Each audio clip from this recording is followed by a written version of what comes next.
Hello football দর্শক, গতকাল লা লিগার দারুণ এক রোমাঞ্চকর ম্যাচে মুখোমুখি হয়েছিলেন লেভান্তে এবং বার্সেলোনা।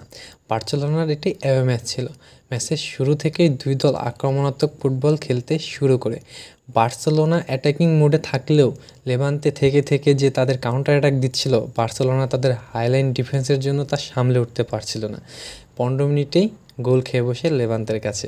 লেভান্তের হয়ে গোল করে আইভান রোমেরো নামের এক তরুণ স্ট্রাইকার। অসাধারণ এক শট থেকে গোল করে দলকে এগিয়ে দেন।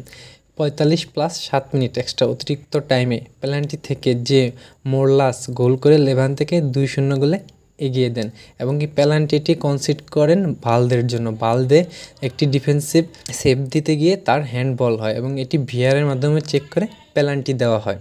বার্সেলোনা কামব্যাক করবে, এটা আমি বিশ্বাস করেছিলাম। আসলে বার্সেলোনা কামব্যাক করার মতো একটা টিম। দ্বিতীয়ার্ধে ফিরে আসেন বার্সেলোনা। 49 মিনিটে পেদ্রির দারুণ শটে গোল থেকে ব্যবধান কমান। 52 মিনিটে আবারও সেই ফেরান তোরেস গোল করে ম্যাচে সমতা ফেরান। অবশেষে অনেক চড়াই উতরাই এবং কি কাউন্টার অ্যাটাকের মাধ্যমে খেলা চলছিল এবং লেভান্তে তাদের লো ব্লকে যে ডিফেন্স লাইনটা বানিয়েছিল সেটা অনেক মজবুত করেছিল। বার্সেলোনা অনেক অ্যাটাক করতেছিল, অ্যাটাকের পর অ্যাটাক, তারা সেই ডিফেন্স লাইন ভাঙতে পারছিল না। অবশেষে 90+1 মিনিটে ইউইলজিজাবাল এর আত্মঘাতী গোল বার্সেলোনা এনে দেয় নাটকীয় জয়।